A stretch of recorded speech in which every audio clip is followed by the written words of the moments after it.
नमस्कार, मी डॉक्टर संगीता जाजू. तर आज आपल्याला आंतरिक स्वच्छता किंवा मनाची स्वच्छता करायची. तुम्ही म्हणाल मनाची स्वच्छता काय असते? हो, आपण कपडा जसा घाण झाल्यानंतर किंवा आपण जेव्हा रोज जे घालतो कपडे तेव्हा ते आपण धुतो ना, म्हणजेच काय करतो, स्वच्छ करतो.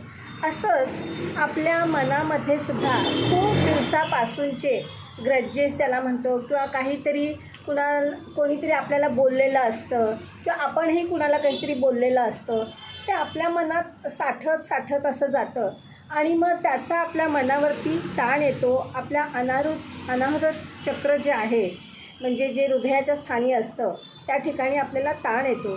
तर अशा वेळेस काय करायचं? समजा आपण कुणाविषयी काही बोललेलं असेल तर आपल्या मनातून ते काढून टाकायचं किंवा कोणी आपल्याला बोललेलं असेल आणि ते आपल्या मनावरती खोलवर जखम करून गेलं असेल तर मोठ्या मनानं तुम्ही माफ करायला शिका.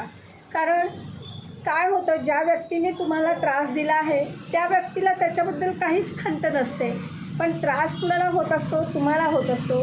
त्यामुळं जरी तुम्ही बरोबर असलात तुमच्या ठिकाणी तरीसुद्धा तुम्ही माफ करा. कारण काय होतं, हे विचार आपल्या मनात साठत जातात आणि मग ते स्ट्रेस लेव्हल आपली वाढवतात.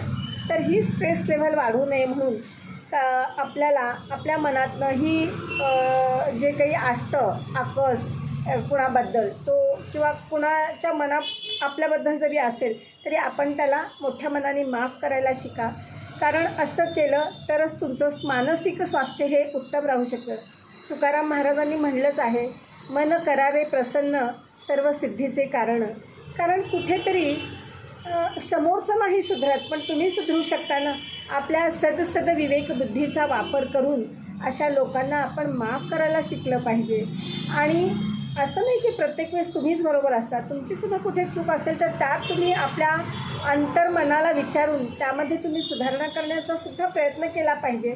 असं जर तुम्ही अंतर्बाह्य शुद्ध राहिलात तर नक्कीच तुमचं मानसिक स्वास्थ्य, शारीरिक स्वास्थ्य दोन्ही उत्तम राहतात. कारण मन आणि शरीर यांचा खूप एकमेकांचा संबंध आहे. शारीरिक व्याधी ह्या फक्त शरीराला काही दुखापत झाल्यामुळेच होतात असं नाही आहे. तर तुमचं मन प्रसन्न असणं, तुमचे आंतरिक विचार शुद्ध असणं हे सुद्धा तितकंच गरजेचं आहे. म्हणून तुमच्या मनाची मशागत म्हणजेच मनाची स्वच्छता करणं हे खूप गरजेचं असतं. पुन्हा एकदा सांगते, मन करावे प्रसन्न सर्व सिद्धीचे कारण. धन्यवाद.